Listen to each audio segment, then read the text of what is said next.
tardes a todos. Espero que empezamos ya, para empezar más o menos puntuales. Estábamos esperando a la persona que nos iba a presentar, por no autopresentarme yo a mí misma, que queda como feo, pero va a llegar un pelín más tarde, en 2 minutos, así que si os parece, empezamos.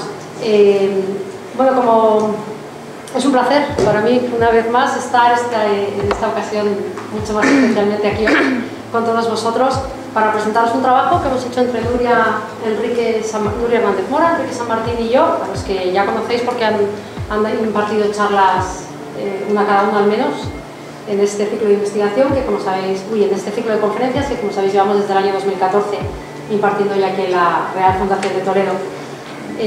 Un trabajo sobre los impactos socioeconómicos del trasvase Tajo Segura en los pueblos ribereños de los embalses de Entrepeñas y Buendía. Y bueno, pues os comento un poco. Nuria, aunque ya la conocéis, insisto, pero se licenció, es economista, doctora por la Universidad de Sevilla, consultora ahora mismo y bueno, sabéis que fue presidenta de la Fundación Nueva Cultura del Agua y investigadora fundamentalmente. Enrique San Martín es también licenciado en Administración y Dirección de Empresas por la Universidad Autónoma de Madrid. Y bueno, de todo su currículum realmente lo que tiene más relación en estos momentos con el informe que presentamos hoy es su tesis doctoral sobre el análisis coste-beneficio del trasvase Tajo Segura, que hizo ya en el año 2011. Y bueno, a mí ya me conocéis, licenciada en Matemáticas y doctora por la Universidad de Castilla-La Mancha y responsable del grupo de investigación fundamentalmente del Tajo de la Universidad. Sin más, yo creo, si queréis añadir algo vosotros tres, si no empezamos, Nuria, con el... Vale.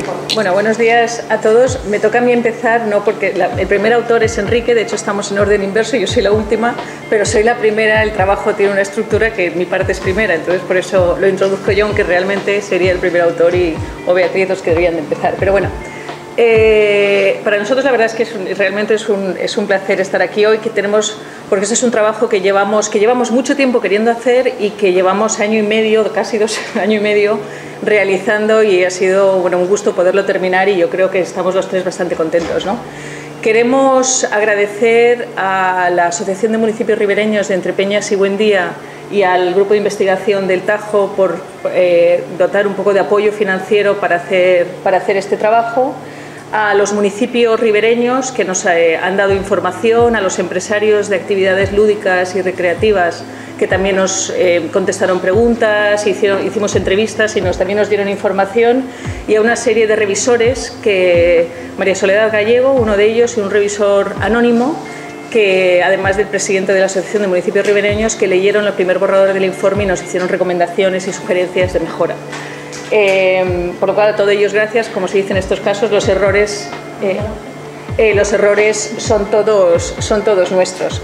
El antecedente de este informe es que, bueno, como ha dicho Beatriz, Enrique hizo su tesis doctoral haciendo un análisis económico del trasvase Tajo Segura. Realmente las grandes obras hidráulicas generalmente se han evaluado siempre los beneficios que traen a los que se benefician de esas obras, generalmente regantes o hidroeléctricas, pero raramente se analiza los costes que generan en las regiones que sufren los impactos de estas obras hidráulicas, ya sean grandes embalses o grandes trasvases. Enrique hizo el primer análisis económico global del trasvase Tajo Segura, o sea, no solo mirando los beneficios económicos en el Levante, sino si a nivel nacional realmente esto ha supuesto una buena inversión, una buena política pública.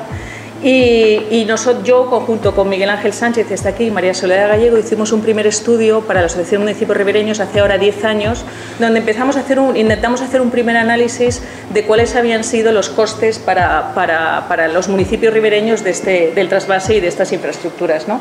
Desde entonces siempre hemos querido avanzar un poco más, y esta ha sido la oportunidad para hacerlo. El problema de hacer este tipo de análisis es que en los municipios ribereños existe muy poca información a escala municipal. Hay pocos datos estadísticos y series estadísticas largas y desagregadas a escala municipal, por lo cual puedes hacer este tipo de análisis económicos a nivel macronacional, a nivel incluso autonómico o provincial, pero es muy difícil encontrar series estadísticas o datos relevantes publicados fiables a escala municipal, por lo cual hay que hacer mucho trabajo de escarbar prácticamente para encontrar información y hacer estas valoraciones.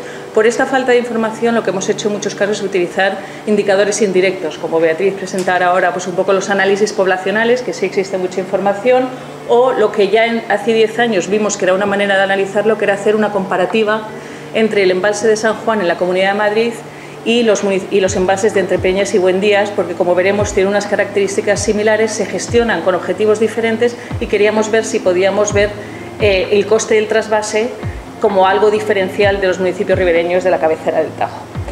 El informe aborda 5 aspectos. Primero, un marco jurídico general, que es un poco la estructura de la presentación, un marco jurídico y socioeconómico general para la zona de cabecera del Tajo, Entrepeñas y Buendía. Un análisis de los impactos que este marco jurídico tiene en los niveles de almacenamiento en los embalses, porque realmente el desarrollo turístico basado en los usos de los embalses tiene mucho que ver con el nivel del volumen embalsado y la estabilidad de la lámina de agua, ¿no? Las infraestructuras de transporte y abastecimiento en los municipios ribereños. Luego, un análisis comparativo de la evolución poblacional entre los municipios ribereños de Entrepeñas y Buendía y los de San Juan. Y, por último, una evolución de los principales sectores económicos de la comarca en base a los indicadores económicos que están disponibles, ¿no? Que se podían utilizar mirando el sector primario, el sector secundario, industria y construcción, y el tercero de turismo y servicios, y luego la evolución de la renta. Y nos vamos a ir un poco cambiando porque cada uno va a presentar su parte. La Asociación de Municipios Ribereños de Entrepeñas y Buendía es una asociación que se constituye en los años 90, englobando a los 22 municipios que tienen terrenos en los embalses de Entrepeñas y Buendía. Son ribereños que aparecen en la imagen, ¿no? Son 11 municipios en la provincia de Cuenca, ribereños del embalse de Buendía, y 11 municipios en la provincia de Guadalajara, ribereños de Entrepeñas. En total tienen una población de unos 10.000 habitantes, son municipios en su mayoría, con pocas excepciones, Trillo, Cifuentes, son municipios de menos de 1.000 habitantes, son municipios o Sacedón bastante pequeños y relativamente pequeños también en superficie. El motivo que nos parecía que la comparativa con San Juan es relevante es que San Juan, Entrepeñas y Buendía, y el embalse de Bolanque también, son de los pocos municipios cerca de la área metropolitana de Madrid donde se permite la navegación a motor. Y gran parte de los desarrollos turísticos o de usos recreativos de estos embalses tiene que ver con la navegación a motor. Están a distancias comparables de Madrid, se construyeron en el mismo periodo más o menos, en la medida de la década de los 50, y tiene también usos parecidos. Este es un mapa un poco donde veis la diferencia, la cercanía con Guadalajara, Cuenca, pero sobre todo con el ámbito de Madrid, que es donde están los 6 millones de habitantes que pueden utilizar más intensivamente estos recursos, ¿no? Pero si veis en la tercera columna, la dimensión es totalmente diferente, es decir, es una comparativa útil, pero San Juan tiene en su máxima capacidad una superficie máxima inundada de 650 hectáreas, y entre Entrepeñas y Buendía, si estuvieran al máximo de su capacidad, que hace muchísimo que no lo están, tendría unas 11.000 hectáreas, es decir, el potencial de uso es infinitamente más grande, evidentemente, en estos embalses. Y en Entrepeñas y Buendía es también relevante, bueno, y en San Juan, que los usos son muy parecidos, es decir, todos tienen usos de abastecimiento, de grandes abastecimientos que dependen de ellos. Por ejemplo, en San Juan sirve para abastecer a Madrid, porque existe un trasvase del Alberche hacia el sistema de abastecimiento del canal de Isabel II. Hay importantes usos hidroeléctricos, hay regadíos que dependen de estos embalses, hay usos recreativos importantísimos, sobre todo ahora en San Juan, como veremos. Y lo diferencial es que en Entrepeñas y Buendía existe el trasvase Tajo Segura y en San Juan no, que condiciona, como veremos, de manera determinante tanto la gestión de estos embalses como su potencial uso y el desarrollo socioeconómico asociado. El marco jurídico del trasvase Tajo Segura es amplísimo, hay 30 o 40 páginas del informe para ello, que está a disposición de todos ustedes, lo colgaremos en la página web del grupo de investigación mañana, o sea, está a disposición de todos, pero yo solo quiero señalar 3 aspectos fundamentales que son determinantes para nuestro estudio. Primero, que ya desde el principio del trasvase se reconocía que al hacer el uso, lo que la ley del 71 que autoriza el trasvase, el principio de la construcción, ya se llama la ley de aprovechamiento conjunto de las cuencas del Tajo y el Segura, ¿vale? Teóricamente era para el bien nacional, para el mayor interés, para beneficio de todos, ¿no? Pero ya reconocía unas afecciones importantes.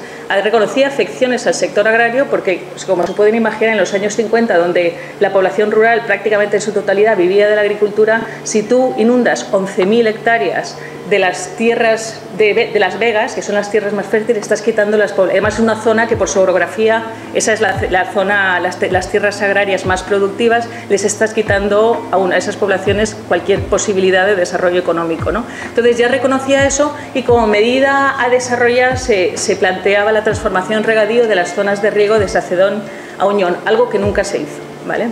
También se veía que había un problema de abastecimiento en los municipios ribereños, especialmente afectados por el embalse de Buendía, y que es algo que se tenía que subsanar, ¿no? Y también se fundaron con los embalses, como veremos, una serie de vías de comunicación. Pueblos que estaban ahí 10 kilómetros se quedaron a 60 kilómetros el uno del otro y vieron que había que hacer algo, que había que hacer unas construcciones. Bueno, pues mientras que las infraestructuras del trasvase, que también estaban contempladas en esta ley, se hicieron en menos de 10 años, desde el 71 el trasvase entró en funcionamiento en pruebas en el 79 y definitivamente en el 81, estas obras tardaron en muchos casos más de 50 o 60 años en realizarse, obras infinitamente más pequeñas, más baratas, etc. O no se hicieron jamás, ¿no?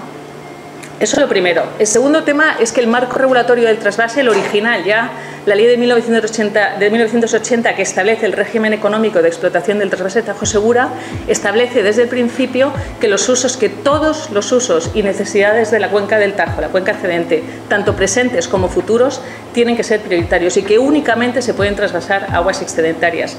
Y debajo pongo lo que la legislación española establece que son la prioridad de usos en nuestra legislación, ¿vale? Las necesidades ambientales, caudales ecológicos, son restricciones a cualquier uso, o sea, siempre tienen que estar garantizados.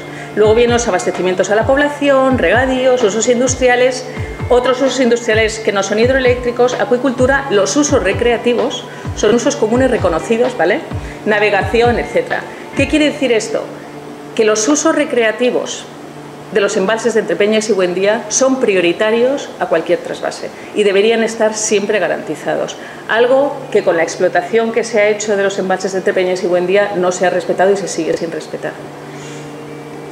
Y el tercer, y los caudales ambientales del río Tajo, por supuesto, tampoco, ¿no? Y eso no hay más que mirar al Tajo en Toledo para darnos cuenta de ello, ¿no? Se ha establecido en el Tajo un régimen de caudales mínimos, no un régimen de caudales ecológicos como en todos los otros ríos de la península. Y el tercer aspecto importante que es diferencial en Entrepeñas y Buendía con respecto a San Juan es que las reglas de explotación del trasvase Tajo Segura determinan absolutamente, priorizan la maximización del trasvase por encima de las necesidades del Tajo, en contra de lo que la propia ley del trasvase reconocía y que la legislación nacional establece, condicionan la gestión de toda la cuenca del Tajo y determinan clarísimamente los impactos económicos en los municipios ribereños de los embalses. Las reglas de explotación se habían establecido originalmente en el Plan de Cuenca del Tajo de 1998, pero ahora existen unas nuevas reglas de explotación más intensas en cuanto a explotación de los embalses que fueron establecidos a través de la legislación derivada del Memorándum del Tajo, ¿vale? Y que lo que han hecho realmente en el mapa no se ve, pero este es un mapa que se ha extraído del borrador de Plan Especial de Sequías para la Cuenca del Tajo, donde directamente los embalses de cabecera que están aquí ni siquiera están reconocidos como un sistema de explotación del Tajo porque lo llaman sistema de sequía del trasvase Tajo Segura, o sea, directamente han desgajado la cabecera de la cuenca. Vale, ya estoy hablando demasiado.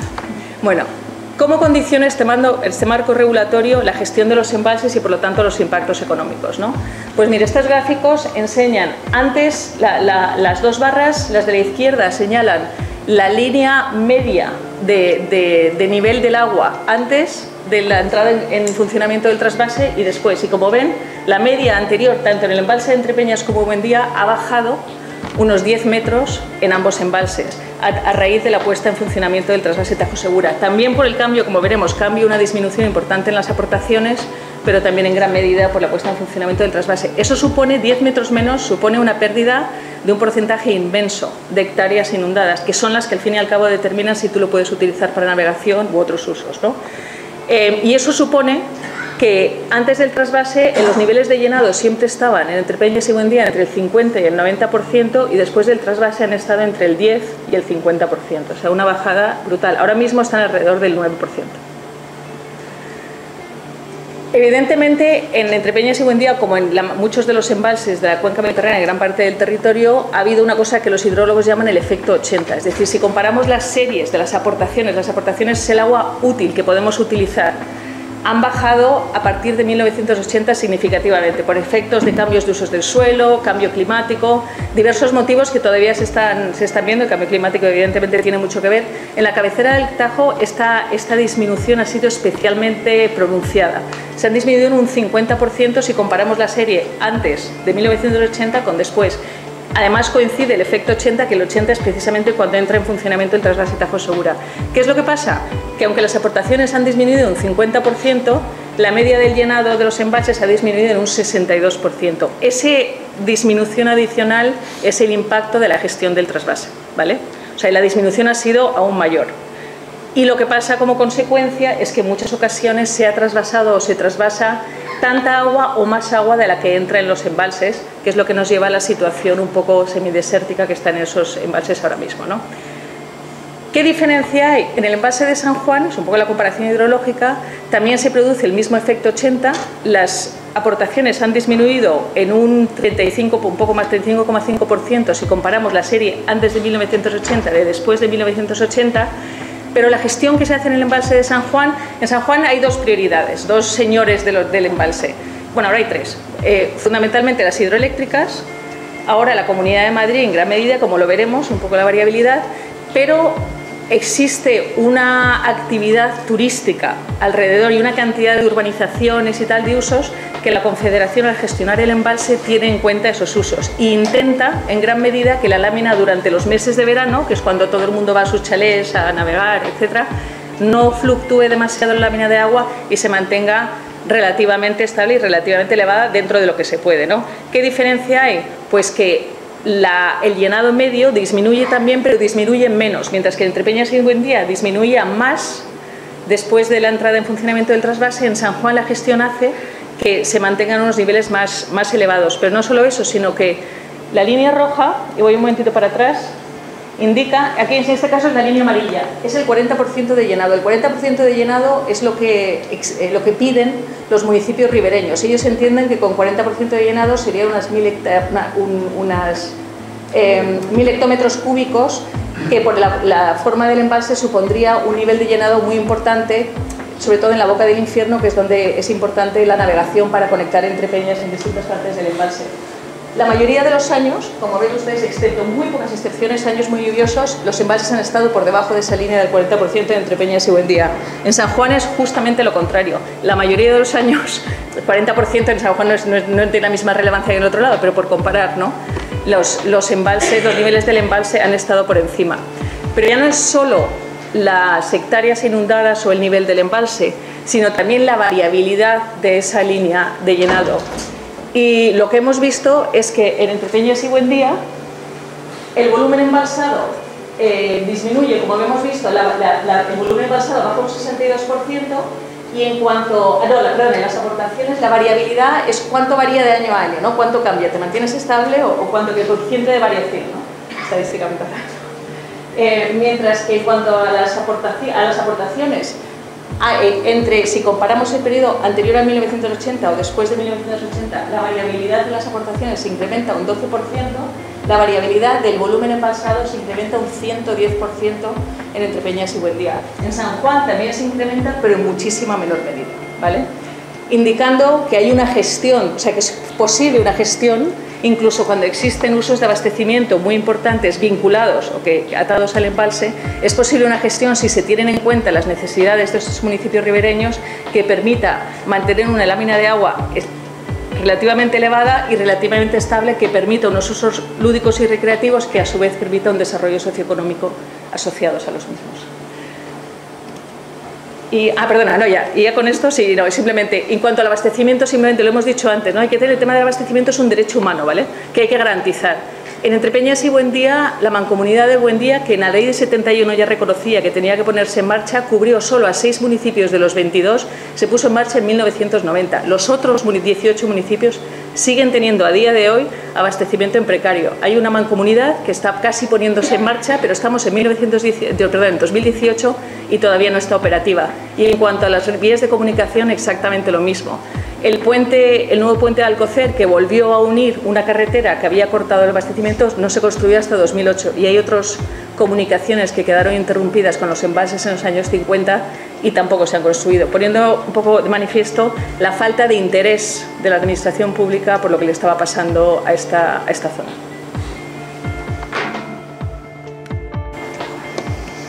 Muchas gracias, Nuria.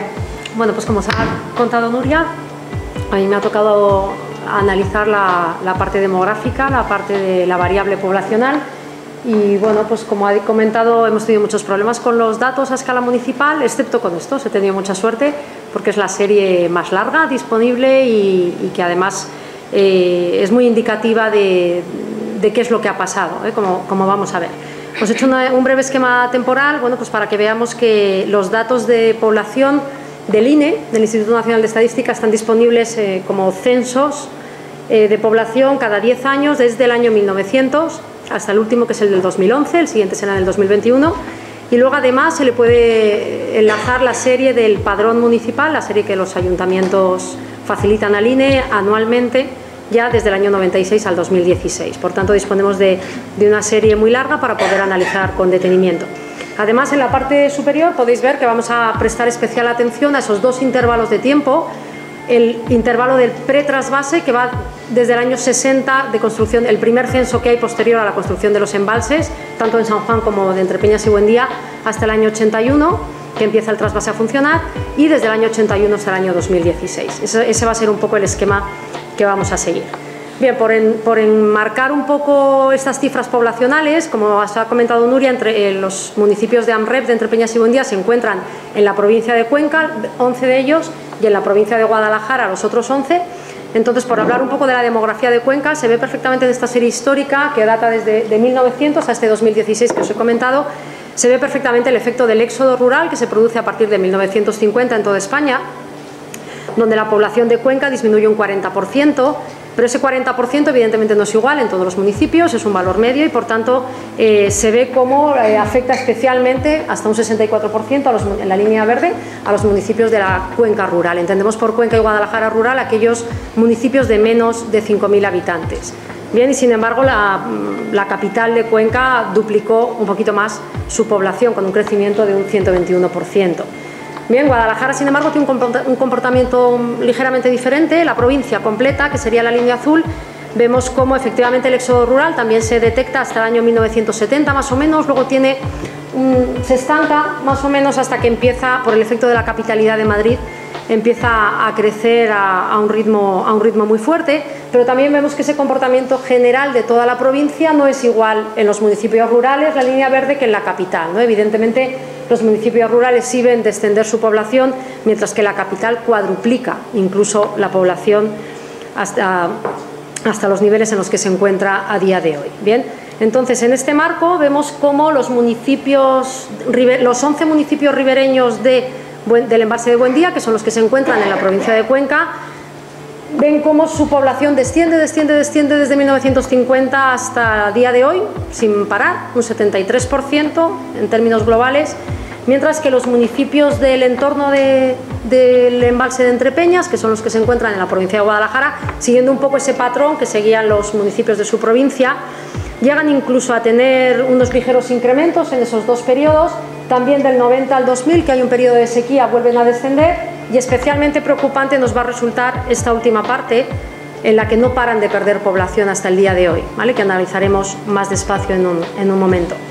Vale, todo esto nos lleva a que los municipios de AMREP en conjunto, los 22, han experimentado un descenso desde el éxodo rural desde el año 1950 de prácticamente un 60%. Por tanto, han reducido su población a menos de la mitad en estos años y constantemente bajando. Bien, en cualquier caso, esta evolución vamos a ver que sin estudiamos de forma independiente el periodo pre-trasvase del 60 al 81 y post-trasvase, se observan cifras curiosas, ¿no? Vemos cómo en el periodo antes del trasvase, así como Cuenca y Guadalajara rural vieron cómo se reducía a la mitad su población, los municipios de menos de 5.000 habitantes, insisto, en los municipios de AMREP se vio ligeramente atenuado ese descenso, es decir, ese éxodo rural fueron en cierta manera capaces de sostenerlo debido a, bueno, pues quizá esas expectativas que tenían porque ya estaban construidos los embalses, se les habían prometido un tipo de desarrollo turístico y desarrollo económico en el sector terciario que seguramente iban a poder conseguir y por tanto la gente no se fue en tanta medida como en Cuenca y Guadalajara rural.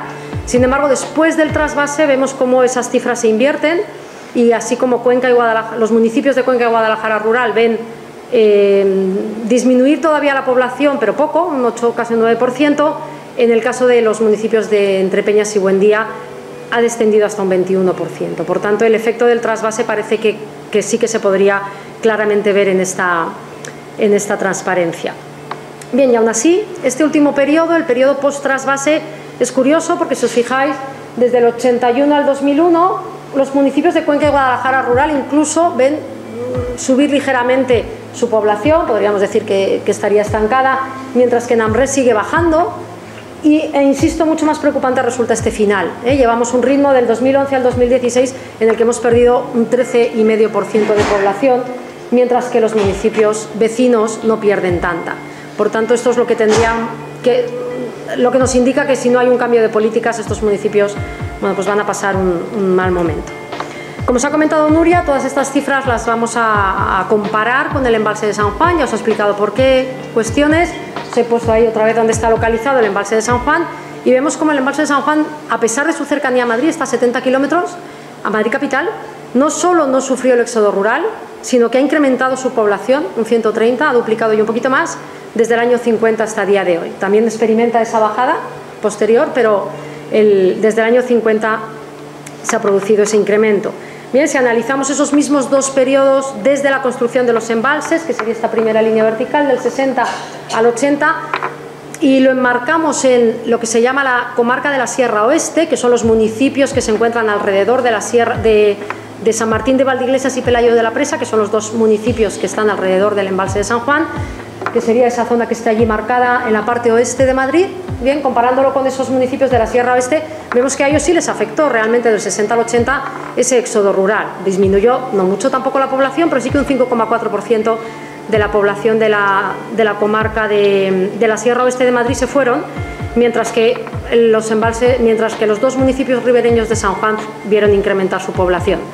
Bien, ya os preguntaréis, vale, pero del 80 al 2016, efectivamente los pueblos de la comarca de la Sierra Oeste crecen más que San Juan. Por tanto, ¿cuál es ahí el efecto del embalse?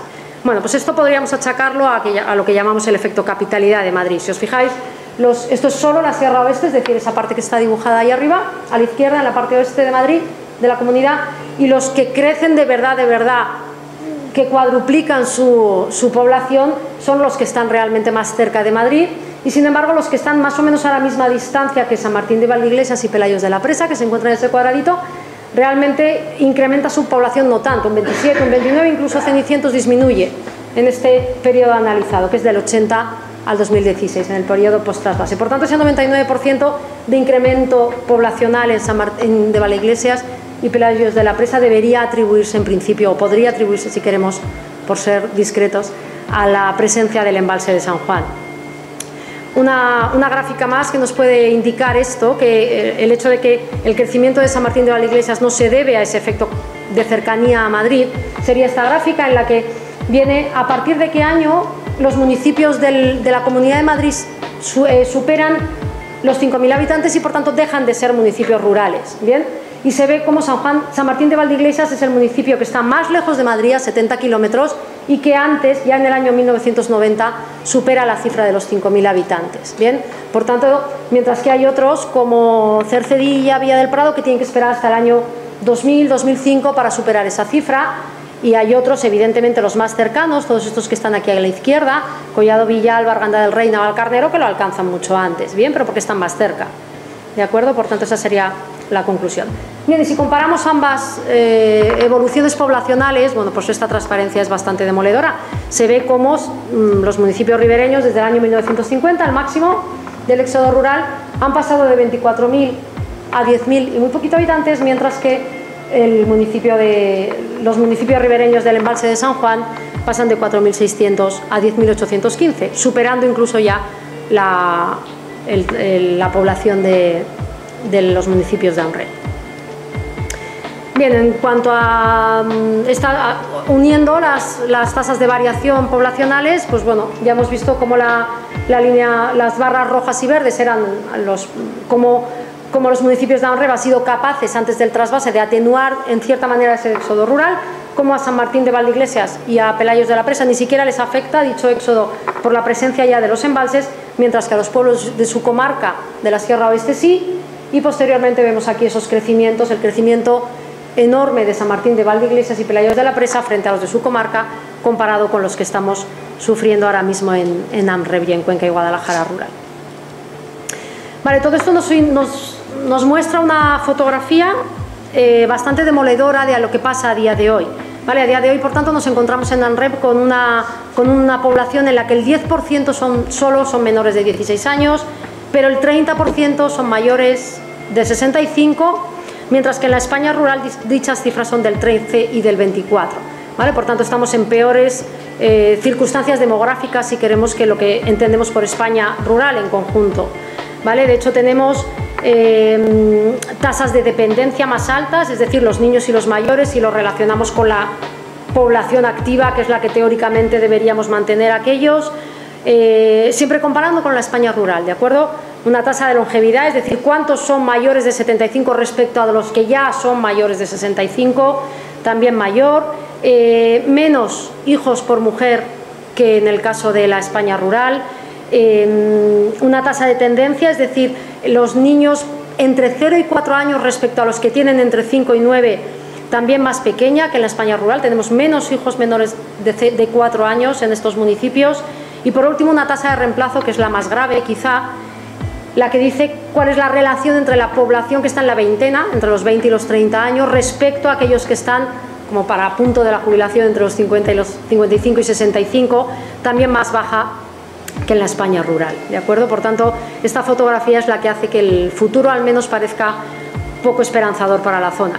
Y ya para acabar prácticamente, bueno, comparándolo con San Juan, vemos también cómo el grado de juventud de San Juan es mayor que en ANREP, el grado de envejecimiento es más pequeño que en ANREP, el grado de dependencia también es más pequeño en San Juan que en ANREP y el grado de la tasa de tendencia es mayor todavía en San Juan que en ANREP. Por tanto, son cifras que tanto si lo comparamos con la España rural como si lo comparamos con los municipios ribereños de San Juan, nos muestran un futuro poco esperanzador en principio para la zona, a menos que las cosas cambien.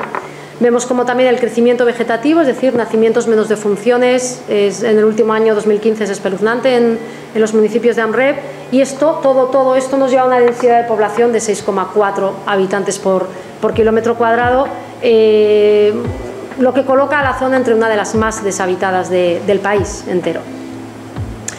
Bueno, y por último hemos hecho nada más una estimación de a cuántas personas podría afectar esta pérdida de oportunidades, porque claro, el hecho de que hablemos de que hay 10.000 personas afectadas, pues evidentemente muchos sectores de España van a decir, bueno, por 10.000 personas a lo mejor ni nos movemos, ¿no? Porque ya sabemos que cada uno independientemente, pues a veces no somos capaces de mirarlos a los individuos. Entonces, bueno, en este informe hemos querido dejar patente que eso no es así, que eso es precisamente producto de ese despoblamiento que ha habido paulatino, pero que bueno, podrían llegar a unas cifras de estimación poblacional contando turistas, contando la población que viene en verano, que por tanto son damnificados por esa gestión que se hace de los embalses entre Peñas y Buendía, alrededor de 50.000. Tanto si seguimos cifras de la Confederación como si seguimos unas estimaciones que hemos hecho nosotros en el informe, alrededor de 50.000 personas. Y ya le dejo la palabra a Enrique.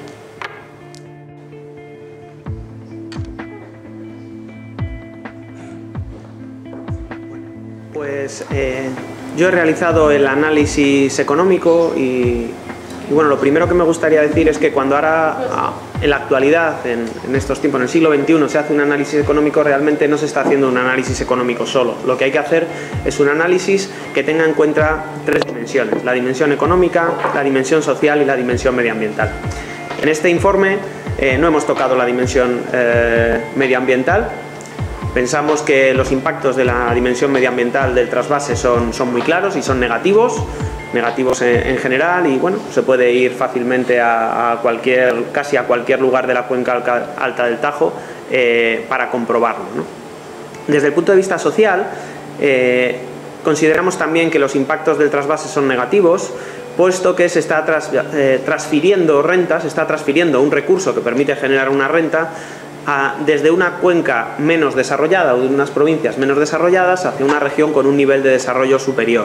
Desde el punto de vista de la redistribución de la renta, que es uno de los objetivos de la política económica, y desde el punto de vista de la equidad, parece claro también que desde el punto de vista social los impactos del trasvase serán negativos. Por tanto, si tenemos unos impactos medioambientales del trasvase negativos y unos impactos sociales del trasvase negativos, la única forma de tratar de compensar esos trasvases sería mediante una elevada rentabilidad económica. Y esa elevada rentabilidad económica es lo que se viene suponiendo desde que se comenzaron a construir infraestructuras hidráulicas, ¿no? Es casi un dogma de fe que la rentabilidad de las infraestructuras hidráulicas en general y del trasvase en particular está probada. Sin embargo, como es tan obvia y es un dogma, pues realmente nunca se ha comprobado. Y ha llegado a un punto en que no solo no se ha comprobado, sino que es inconveniente tratar de comprobarlo, porque a ver si va a resultar que esa rentabilidad que justifica este tipo de infraestructuras realmente no está, ¿no?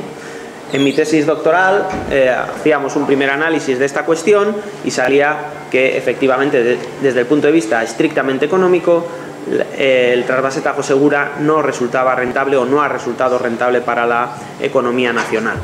Aunque si solo miramos los beneficios en la cuenca receptora, sí que puede ser rentable para la cuenca receptora, pero en un análisis económico lo que tenemos que mirar es el conjunto de la economía nacional. En segundo lugar, también quería dejar patente que yo no he tenido la suerte que ha tenido Beatriz con los datos poblacionales, porque los datos económicos pues dejan mucho que desear, ¿no?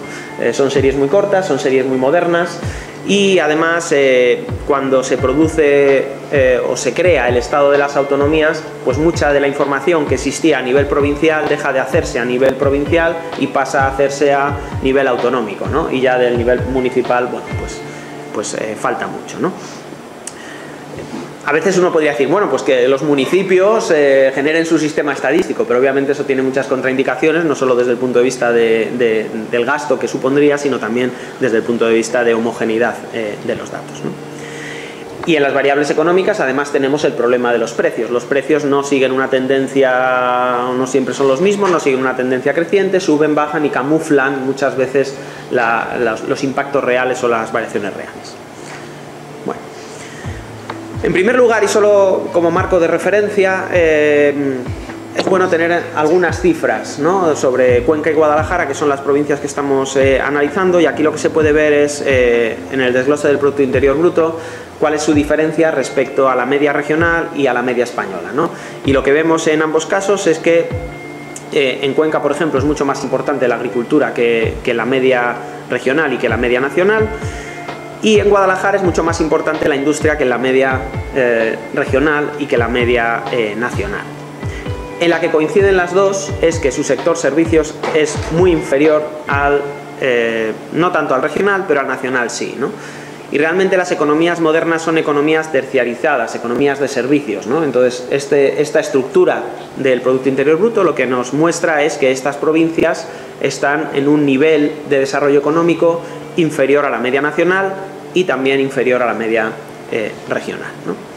Si analizamos por sectores económicos la producción, el valor de la actividad económica, empezaríamos con el sector primario, el sector agrario, ¿no? Entonces aquí tendríamos el valor añadido bruto, que es una de las variables típicas de medición. Es parecida al PIB, es que este es otro de los problemas que tenemos. Las variables económicas, como no es contar ovejas o contar hectáreas de superficie de regadío, van cambiando, va cambiando la definición y va cambiando la variable, ¿no? Entonces aquí tenemos el valor añadido bruto en dos periodos, en uno en el 55-97 y en otro de 2000 a 2014, ¿no?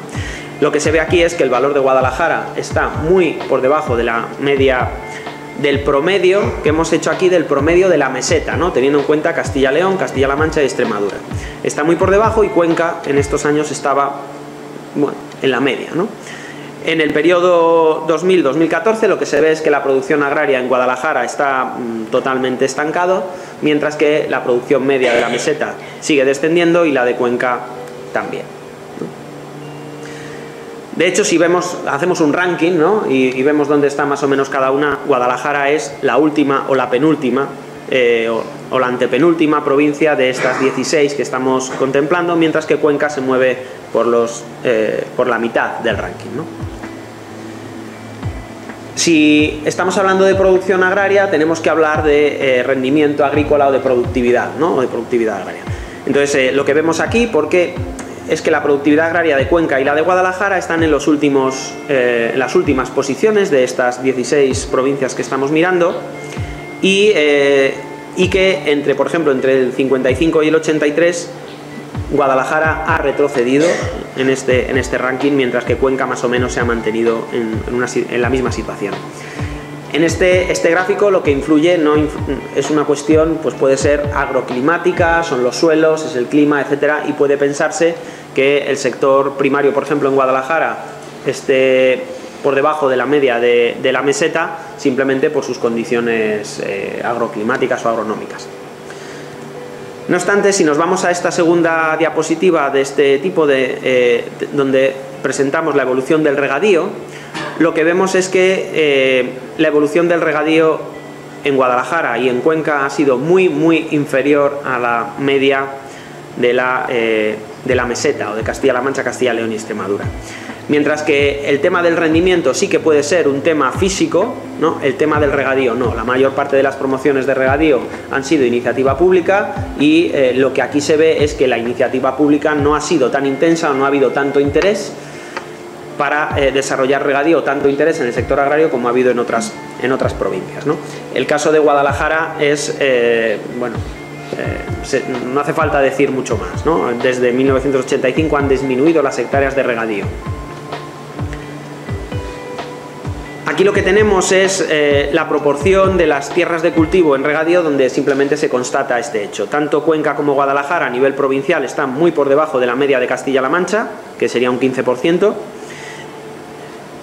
Ellas andarían en torno al 5 o 6%, pero los municipios de ANREV, de Cuenca y de Guadalajara están entre el 1 y el 2%, es decir, menos de la mitad de la media de la provincia, que a su vez es una tercera parte de la media regional. Es decir, el sector agrario en ANREV, el sector agrario en Cuenca y Guadalajara y el sector agrario en ANREV está muy por debajo de su entorno próximo.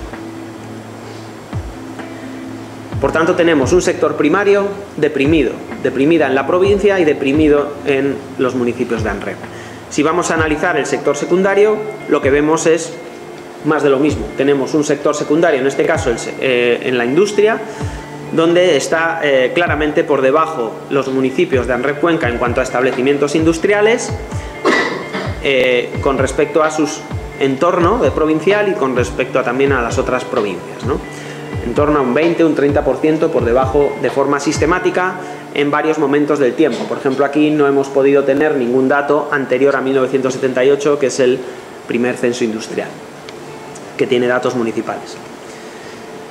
Si analizamos la segunda pata, digamos, del sector secundario, que es la construcción, pasa un poco lo mismo, ¿no? Estos datos se refieren a viviendas que vienen en los censos, ¿no? Los censos son censo de población y viviendas, y tenemos 3 periodos, y lo que se ve es que en el periodo 1991 hasta 2011, el crecimiento de la vivienda, que incluye este periodo, incluye la totalidad o prácticamente la totalidad de la burbuja, toda la burbuja inmobiliaria.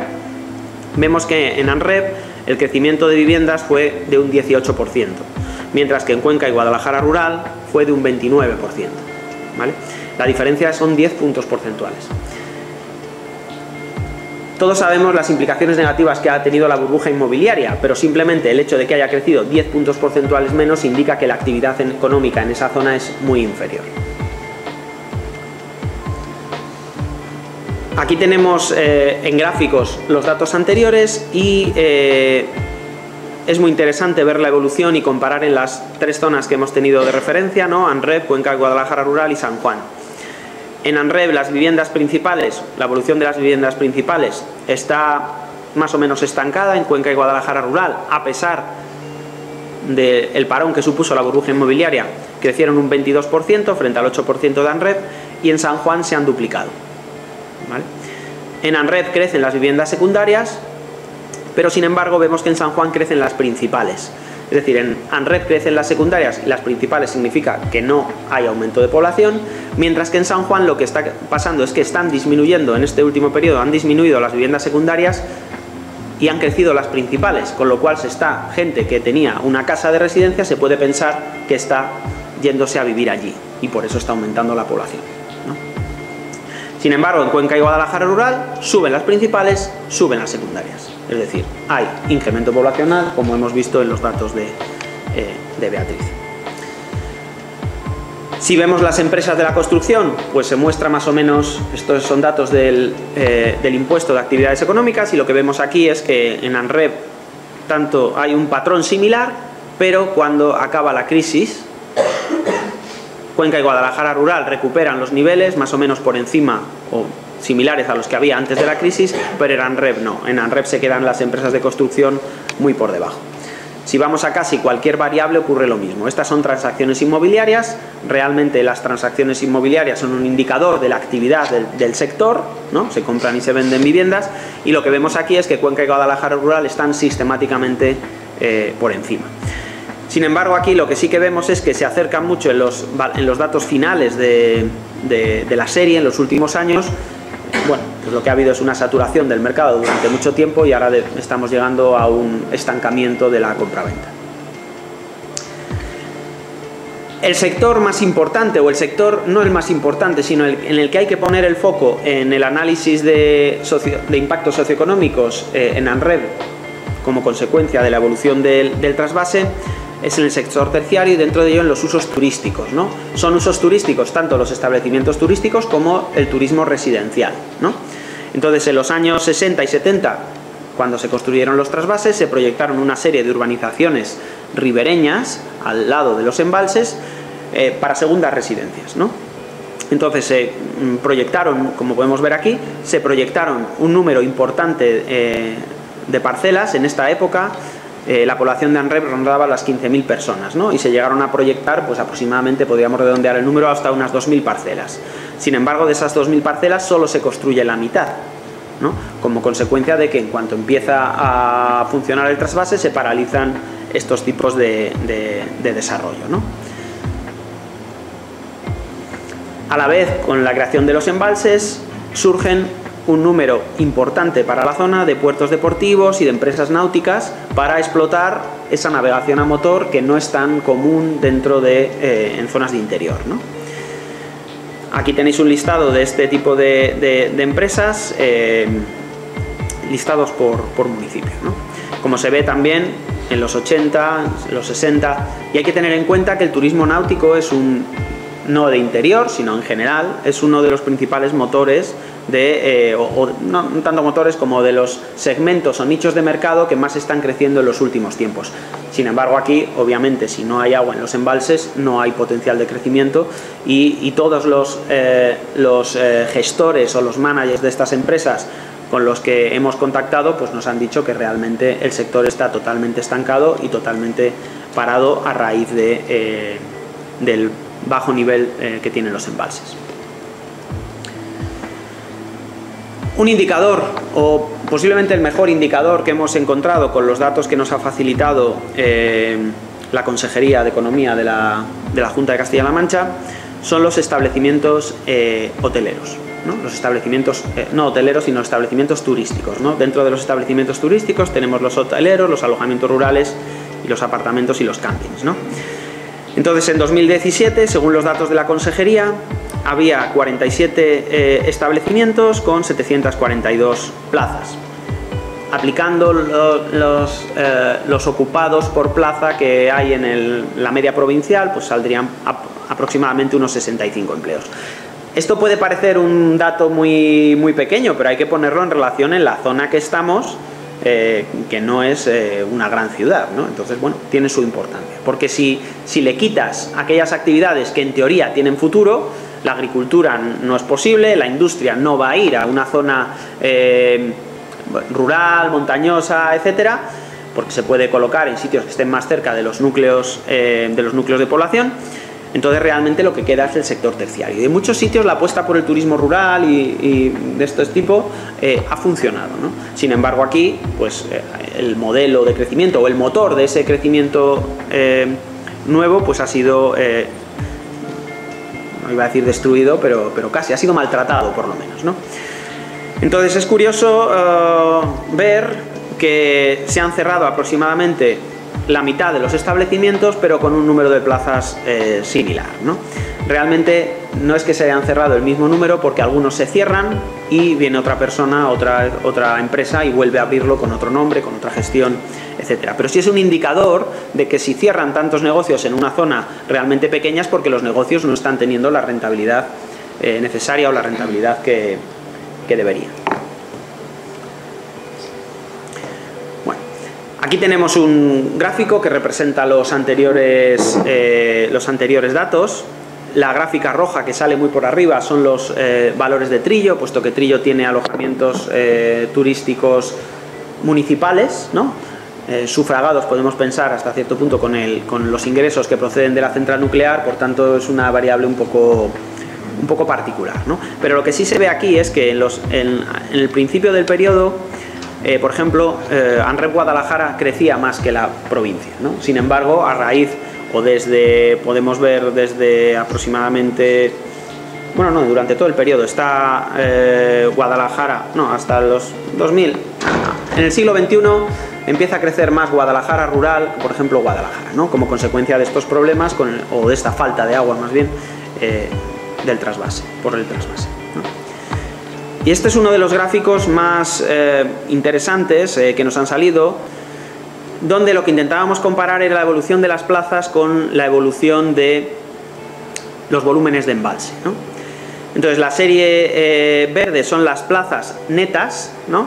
Que realmente solo se pueden analizar con propiedad o estar seguro de ello a partir de 2010, puesto que anteriormente los datos de la Consejería no son igual de fiables, o no están igual, no tienen otro sistema. Y si lo que comparamos es esa serie entre 2010 y 2017, lo que vemos es que parece que hay una correlación elevada, o así a simple vista hay una correlación elevada entre la evolución del número de neto de plazas de alojamiento abiertas con los volúmenes de embalse. Es obvio, yo si voy a hacer turismo rural a un sitio donde hay un embalse, pues posiblemente quiera hacer algo mirando el embalse, navegando en el embalse, es decir, tú vas por el conjunto de servicios turísticos y recreativos que te ofrece la zona, y si el embalse no está lleno o no está en condiciones de aprovecharse, pues obviamente no voy a ir. Y me voy a ir, por ejemplo, a San Juan.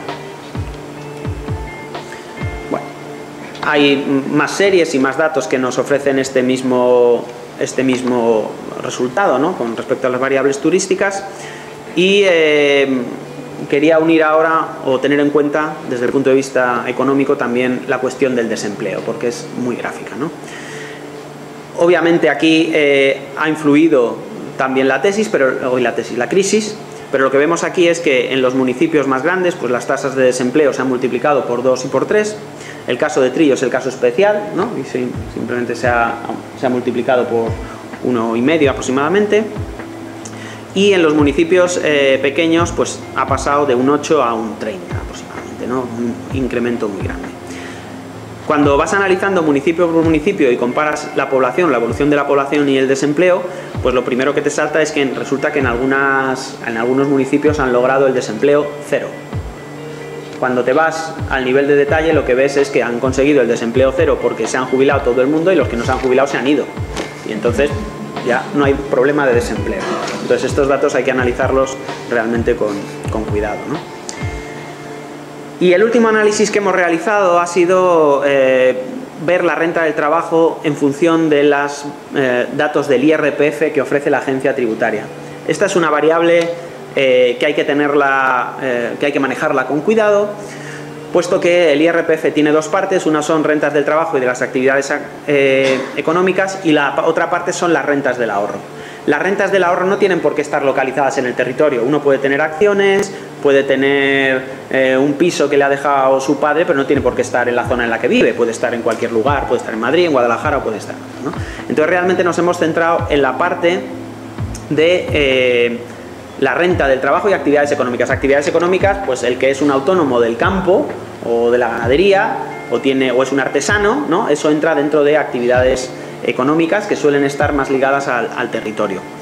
Cuando miramos este dato, lo que vemos es que cuando miramos a ANREV en su conjunto y ANREV Cuenca, están en los últimos lugares de toda la meseta, o comparada con las medias provinciales, o las medianas provinciales de la meseta, y que en todo caso, aquí que sale por ejemplo que ANREV Guadalajara, una vez descontado Trillo por sus características especiales, parece que está muy arriba, pero realmente está muy por debajo del nivel de la provincia rural, ¿no? De Guadalajara rural, ¿no? Tanto ANREV Cuenca como ANREV Guadalajara están muy por debajo de sus entornos rurales, ¿no?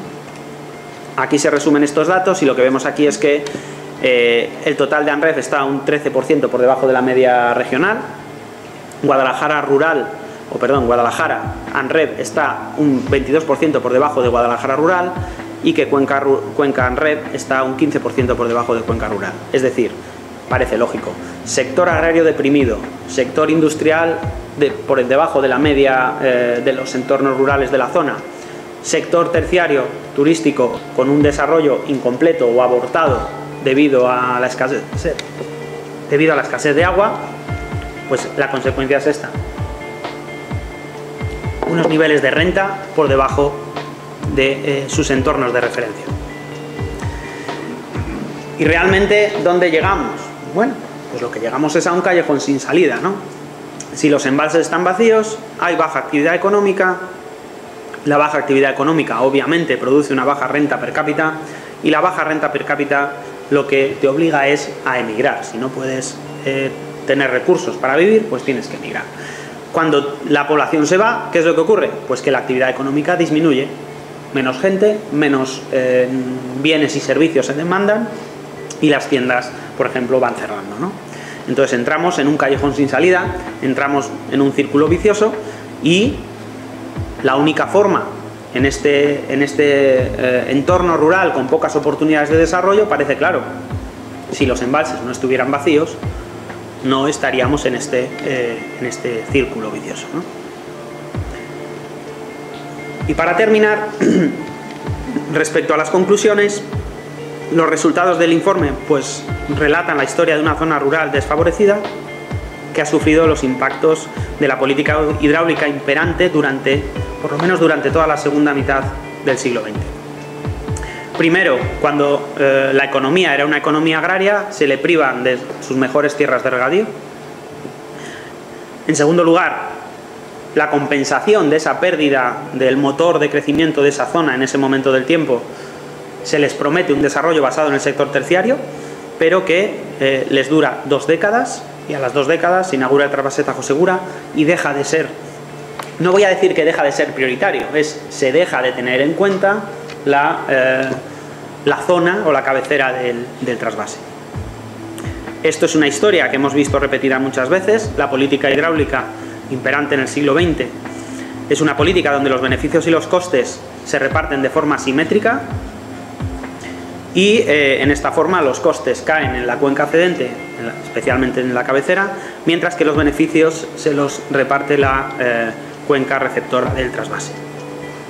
¿Qué es lo que ocurre? Es una oportunidad, clarísimamente, es una oportunidad perdida, es un desarrollo frustrado, es un desarrollo abortado, y abortado por la falta de interés, ¿no?, de la administración en tratar de paliar o tener en cuenta esas necesidades de esa zona, que hemos visto muy bien que esto no tiene por qué ser así. En San Juan se ve claramente que se han tenido en cuenta y la película o la historia es totalmente diferente.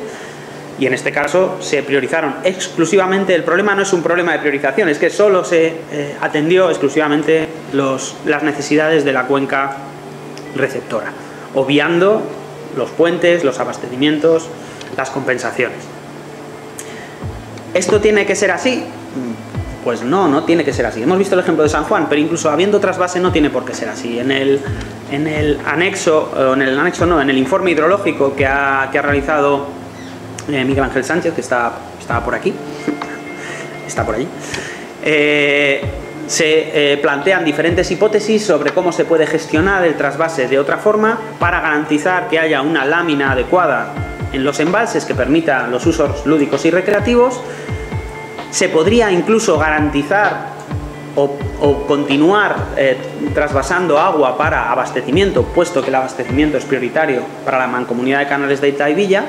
Y además podríamos, no sé si solucionar, pero por lo menos paliar y que los caudales dejen de ser caudales mínimos y pasen a ser caudales ecológicos. Es decir, hay opciones para revertir esta situación, simplemente hay que tener en cuenta no solo a una parte de los implicados, sino hay que tener en cuenta a todos los implicados. Cuando yo hablaba al principio del análisis económico, estaba diciendo que los análisis económicos que se han realizado hasta ahora del trasvase Tajo Segura son análisis económicos parciales o análisis financieros donde solo se tienen en cuenta los beneficios y los costes de una parte, pero se obvian todos los demás, ¿no?